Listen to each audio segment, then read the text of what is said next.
My dear friends and professionalist I Uday Singh advocate speaking. ನೀವೆಲ್ಲರೂ ಸಹ ನನ್ನ ಚಾನಲ್ ಅನ್ನು ನೋಡ್ತಾ ಇದ್ದೀರಿ ಅಂತ ನಾನು ಅಂದ್ಕೊಂಡಿದ್ದೀನಿ. ಶೇರ್ ಮಾಡಿ, ಲೈಕ್ ಮಾಡಿ, ಕಮೆಂಟ್ ಮಾಡಿ, ಮತ್ತು ನನ್ನ ಚಾನಲ್ಗೆ ಇನ್ನೂ ಯಾರ್ಯಾರು ಸಬ್ಸ್ಕ್ರೈಬ್ ಆಗಿಲ್ಲ ನೀವೆಲ್ಲರೂ ಸಬ್ಸ್ಕ್ರೈಬ್ ಆಗಬೇಕಂತ ಕೇಳ್ಕೊಳ್ತಾ ಇವತ್ತು ನಾನು ಇನ್ನೊಂದು ವಿಚಾರವನ್ನು ತೆಗೆದುಕೊಂಡು ನಿಮ್ಮ ಮುಂದೆ ಬಂದಿದ್ದೀನಿ. ನಾನು ಇವತ್ತು ಆಯ್ಕೆ ಮಾಡ್ಕೊಂಡಿರ್ತಕ್ಕಂಥ ವಿಷಯ ಅಂತಂದ್ರೆ how to filing probate petition.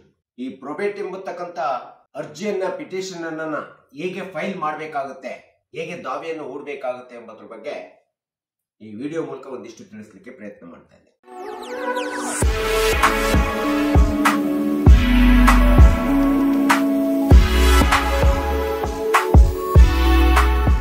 ಬಹಳಷ್ಟು ಜನಕ್ಕೆ ಪ್ರೊಬೇಟ್ ಅರ್ಜಿ ಅಂದ್ರೆ ಏನೆಂಬತಕ್ಕಂಥದ್ದು ನಮಗೆ ಗೊತ್ತಿರೋದಿಲ್ಲ. ಒಬ್ಬ ವ್ಯಕ್ತಿ ತಾನು ಬದುಕಿರುವಾಗ ತನ್ನ ಆಸ್ತಿ, ಅದು ಆನ್ಸಿಸ್ಟರ್ ಪ್ರಾಪರ್ಟಿ ಇರ್ಬೋದು, ಸೆಲ್ಫ್ ಅಕೌಂಟ್ ಪ್ರಾಪರ್ಟಿ ಇರ್ಬೋದು,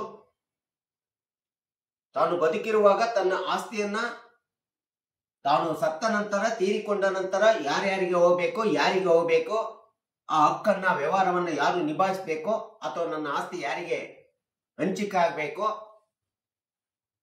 ಹಂಚಿಕೆ ಮಾಡುವಂತ ಹಕ್ಕು ಯಾರಿಗಿದೆ ಎಂಬತಕ್ಕಂಥದ್ದನ್ನ ಲಿಖಿತ ದಾಖಲೆಗಳ ಮೂಲಕ ಬರೆದು ಆ ಒಂದು ಹಕ್ಕು ಯಾರಿಗೆ ಕೊಟ್ಟಿರ್ತಾನೆ ಅದನ್ನ ಎಕ್ಸಿಕ್ಯೂಟರ್ ಅಂತೇಳಿ ಕರಿತೀವಿ.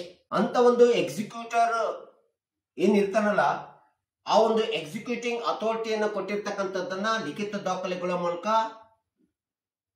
ಹೇಳುವಂತದ್ದೇನಿದೆಯಲ್ಲ ಅದನ್ನ ನಾವು ಪ್ರೊಬೇಟ್ ಅಂತೇಳಿ ಕರಿತೀವಿ, ಅಥವಾ ವಸಿಯತ್ ಅಂತೇಳಿ ನಾವು ಕರಿತೀವಿ. ಅದನ್ನ ಇನ್ನೊಂದು ಅರ್ಥದಲ್ಲಿ ನಾವು ವಿಲ್ ಅಂತೇಳಿ ಕರಿಬಹುದು, ಟೆಸ್ಟೇಟರ್ ಅಂತೇಳಿ ಕರಿಬಹುದು, ಇಚ್ಛಾಪತ್ರ ಅಂತೇಳಿ ಸಹ ನಾವು ಹೇಳ್ಬಹುದು. ಸೊ ಇಂಥ ಒಂದು ಪ್ರೊಬೇಟ್ ಪಿಟಿಷನ್ ಅನ್ನ, ದಾವೆಯನ್ನು, ಅರ್ಜಿಯನ್ನು ಹಾಕೊಳ್ಬೇಕಾದ್ರೆ ಈ ಪ್ರೊಬೇಟ್ ಪಿಟಿಷನ್ ದಾವೆ ಎಂಬತಕ್ಕಂಥದ್ದು ಇಂಡಿಯನ್ ಸಕ್ಸೆಷನ್ ಆಕ್ಟ್ 1925 ಸೆಕ್ಷನ್ 276 ನಿಂದ 289 ಅಡಿಯಲ್ಲಿ ನಾವು ಹಾಕಬೇಕಾಗುತ್ತೆ. ಇನ್ನು ಸಾಮಾನ್ಯ ಅರ್ಥದಲ್ಲಿ ಹೇಳ್ಬೇಕಂದ್ರೆ ಪ್ರೊಬೇಟ್ ಎಂಬತಕ್ಕಂಥದ್ದು ಒಂದು ಒಡಂಬಡಿಕೆ ಇರಬಹುದು, ಒಂದು ಲಿಖಿತವಾದಂತ ದಾಖಲೆ ಇರಬಹುದು, ಅಥವಾ ಬರೆದು ಕೊಟ್ಟಂತ ವ್ಯಕ್ತಿ ಒಂದು ಟೆಸ್ಟೇಟರ್ ಅಂತೇಳಿ ಅನ್ಸ್ಬಹುದು. ನಾವು ಅಂತಿಮವಾಗಿ ವಿಲ್ ಅಂತೇಳಿ ನಾವು ಕರೀಲಿಕ್ಕೆ ಸಾಧ್ಯತೆ ಇದೆ. ಸೊ ಈ ರೀತಿ ಪ್ರೊಬೇಟ್ ಅದು ಇಮ್ಯೂವಬಲ್ ಪ್ರಾಪರ್ಟಿ ಇರ್ಬೋದು, ಮೂವಬಲ್ ಪ್ರಾಪರ್ಟಿ ಇರ್ಬೋದು. ಈ ಒಂದು ಎಕ್ಸಿಕ್ಯೂಟರ್ಗೆ ಏನ್ ಕೊಟ್ಟಿರ್ತಾರಲ್ಲ, ಆ ಎಕ್ಸಿಕ್ಯೂಟರ್ ಇಂಥ ಒಂದು ಪ್ರೊಬೇಟ್ ಆದಂತ ಪ್ರಾಪರ್ಟಿಯನ್ನ ಎಕ್ಸಿಕ್ಯೂಟರ್ ಆದಂತವನಿಗೆ ಹಕ್ಕು ಇರ್ತದೆ.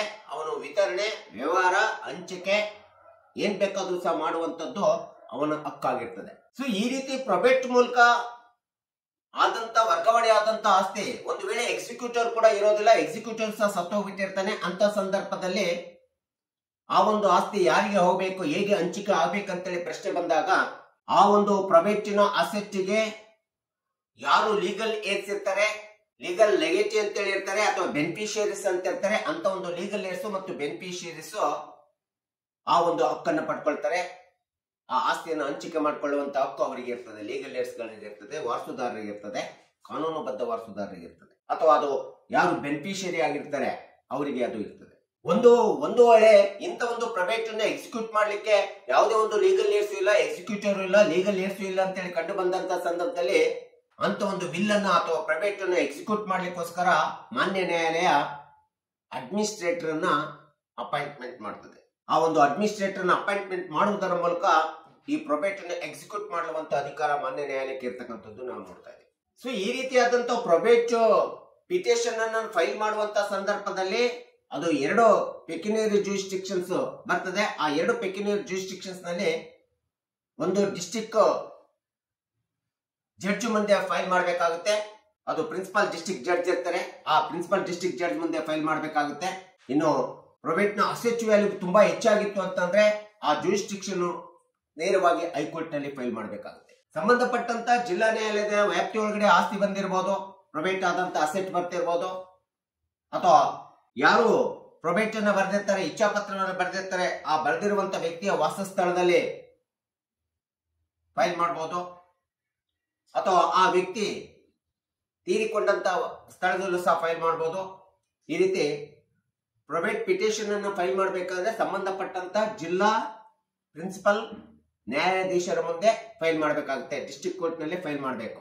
ಸೊ ಈ ರೀತಿಯಾದಂತ ಪ್ರೊಬೇಟ್ ಪಿಟಿಷನ್ ಅನ್ನ ಫೈಲ್ ಮಾಡ್ಲಿಕ್ಕೆ ಬೇಕಾಗಿರ್ತಕ್ಕಂಥ ರಿಕ್ವೈರ್ಡ್ ಡಾಕ್ಯುಮೆಂಟ್, ಅವಶ್ಯಕವಾದಂತ ದಾಖಲೆಗಳು ಏನು ಅಂತೇಳಿ ನಾವು ಕಂಡು ಬಂದಾಗ ಮೊಟ್ಟ ಮೊದಲನೇದಾಗಿ ಒರಿಜಿನಲ್ ವಿಲ್ ಇರಬೇಕು. ಮೂಲ ಇಚ್ಛಾಪತ್ರವನ್ನ ಕಾದಿಸ್ಕೋಬೇಕು. ಇದು ಅತಿ ಪ್ರಮುಖವಾದಂತ ಅಂಶ. ಎರಡನೇದಂತಂದ್ರೆ ಡಿಸೀಸ್ಡ್ ಪರ್ಸನ್ಸ್ ಡೆತ್ ಸರ್ಟಿಫಿಕೇಟ್ ಇರಬೇಕು. ತೀರಿಕೊಂಡು ಹೋದಂತ ಸತ್ತು ಹೋದಂತ ವ್ಯಕ್ತಿಯ ಪ್ರಮಾಣ ಪತ್ರ ಅತಿ ಪ್ರಮುಖವಾದಂತ ಅಂಶ, ಡೆತ್ ಸರ್ಟಿಫಿಕೇಟ್. ಇನ್ನು ಮೂರನೇದಂತಂದ್ರೆ ಡಿಸೀಸ್ಡ್ ಪರ್ಸನ್ಸ್ ಲೀಗಲ್ ಏಡ್ಸ್ ಇರಬೇಕು. ಲೀಗಲ್ ಏಡ್ಸ್ ಗಳನ್ನ ಸರ್ಟಿಫಿಕೇಟ್ ಅನ್ನ ತೆಗೆದುಕೋಬೇಕಾಗುತ್ತೆ. ಕಾನೂನುಬದ್ಧ ವಾರಸುದಾರರು ಯಾರಿದ್ದಾರೆ ಅಂತೇಳಿ ನಾವು ತೆಗೆದುಕೋಬೇಕಾಗುತ್ತೆ. ಮತ್ತು ಅವರೆಲ್ಲರದು ಕೂಡ ಅಡ್ರೆಸ್ ಪ್ರೂಫ್ ಇರಬೇಕು ಅಥವಾ ಸಂಪೂರ್ಣ ವಿಳಾಸವನ್ನು ತೆಗೆದುಕೋಬೇಕಾಗುತ್ತೆ. ಇನ್ನೊಂದು ಅಂಶ ಅಂತಂದ್ರೆ identity card of the executor ಏನಿರ್ತಾರಲ್ಲ ಅವನು ಐಡೆಂಟಿಟಿ ಕಾರ್ಡ್ ತುಂಬಾ ಅವಶ್ಯಕತೆ ಇರ್ತದೆ.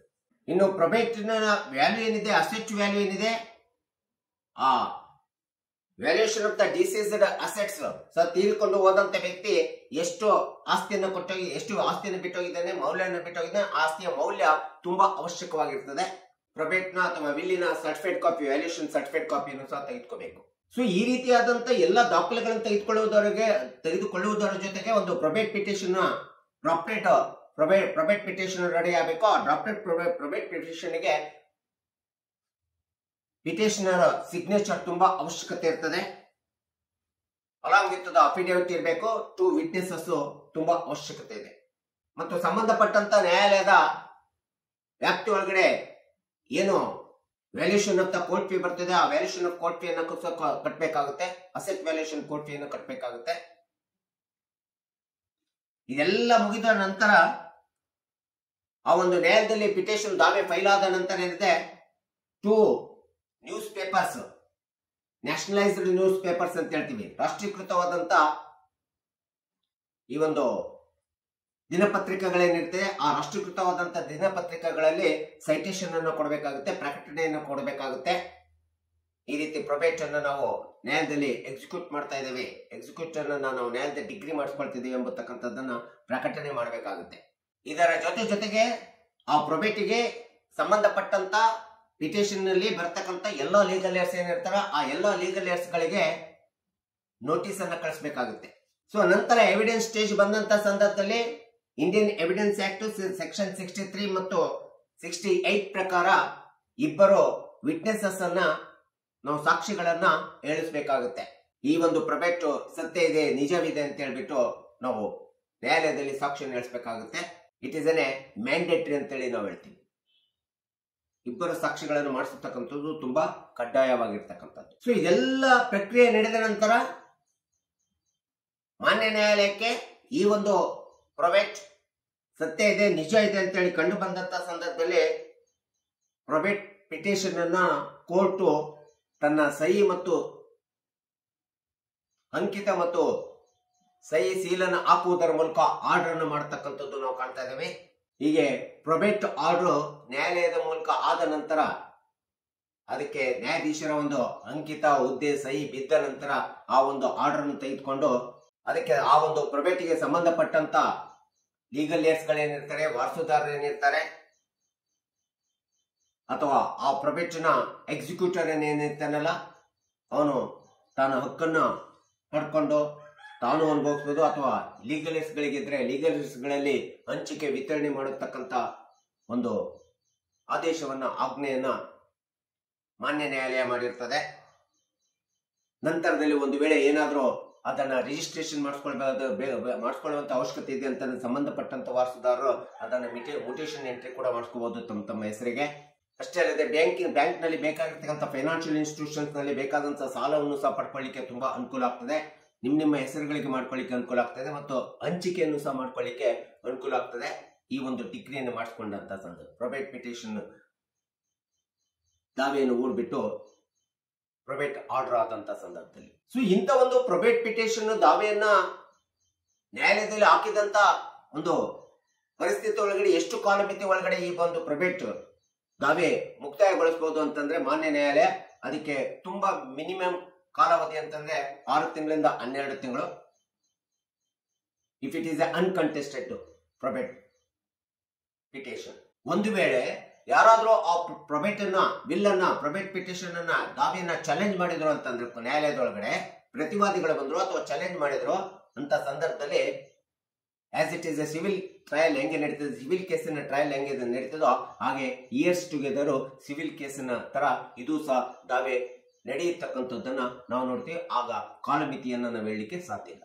ಸೊ ಈ ಎಲ್ಲ ಒಂದು ಕಾನೂನು ಪ್ರಕ್ರಿಯೆಗಳ ಮೂಲಕ ನಾವು ಸಂಬಂಧಪಟ್ಟಂತ ಜಿಲ್ಲಾ ನ್ಯಾಯಾಲಯದ ವ್ಯಾಪ್ತಿಯೊಳಗಡೆ ಬರ್ತಕ್ಕಂಥ ಯಾವುದೇ ಪ್ರೊಬೇಟ್ ಅಸೆಟ್ ಅನ್ನ ಡಿಸ್ಟ್ರಿಕ್ಟ್ ನ್ಯಾಯಾಲಯದ ಮುಂದೆ ದಾವೆಯನ್ನ ಹೂಡಿ ಪಿಟಿಷನ್ ಅನ್ನು ಹಾಕಿ ನಾವು ಪ್ರೊಬೇಟ್ ಆದೇಶವನ್ನು ಪಡ್ಕೊಳ್ಳಿಕ್ಕೆ, ಡಿಗ್ರಿಯನ್ನು ಪಡ್ಕೊಳ್ಳಿಕ್ಕೆ ಅವಕಾಶವಿದೆ. ಒಂದು ವೇಳೆ ಪ್ರೊಬೇಟಿನ ಅಸೆಟ್ ವ್ಯಾಲ್ಯೂ ಇಂಟರ್ಸ್ಟೇಟ್ ಆಗಿತ್ತು, ಬೇರೆ ಬೇರೆ ರಾಜ್ಯಗಳಲ್ಲಿತ್ತು, ಆ ಒಂದು ಪ್ರೊಬೇಟ್ನ ಅಸೆಟ್ ವ್ಯಾಲ್ಯೂ ತುಂಬಾ ಹೆಚ್ಚಾಗಿತ್ತು ಅಂತಂದ್ರೆ ಅಂತ ಸಂದರ್ಭದಲ್ಲಿ ನಾವು ದಾವೆಯನ್ನ ಸಂಬಂಧಪಟ್ಟಂತ ರಾಜ್ಯದ ಹೈಕೋರ್ಟ್ ನಲ್ಲಿ ಹೂಡಬೇಕಾಗುತ್ತೆ. ಸೊ ಹೀಗೆ how to filing the probate petition ಎಂಬತಕ್ಕಂಥದ್ದನ್ನ ಕಕ್ಷಿದಾರರಿಗೆ ಮತ್ತು ಸಾರ್ವಜನಿಕರಿಗೆ ಗೊತ್ತಾಗಲಿ ಎಂಬತಕ್ಕಂಥ ಹಿನ್ನೆಲೆಯಿಂದ ಇಟ್ಕೊಂಡು ಈ ವಿಡಿಯೋನ ಮಾಡಿದ್ದೀನಿ. ದಯವಿಟ್ಟು ನನ್ನ ವಿಡಿಯೋ ಇಷ್ಟ ಆಗಿದ್ರೆ ಶೇರ್ ಮಾಡಿ, ಲೈಕ್ ಮಾಡಿ, ಕಮೆಂಟ್ ಮಾಡಿ ಮತ್ತು ನನ್ನ ಚಾನೆಲ್ಗೆ ಇನ್ನೂ ಯಾರ್ಯಾರು ಸಬ್ಸ್ಕ್ರೈಬ್ ಆಗಿಲ್ಲ ನೀವೆಲ್ಲರೂ ಸಬ್ಸ್ಕ್ರೈಬ್ ಆಗಬೇಕಂತ ಕೇಳ್ಕೊಳ್ತಾ ಇವತ್ತಿನ ವಿಷಯಕ್ಕೆ ವಿರಾಮ ಹೇಳ್ತೀನಿ. ನಾನು ಇನ್ನೊಂದು ವಿಷಯ ತೆಗೆದುಕೊಂಡು ನಿಮ್ಮ ಮುಂದೆ ಬರ್ತೀನಿ. ಜೈ ಹಿಂದ್, ಜೈ ಕರ್ನಾಟಕ.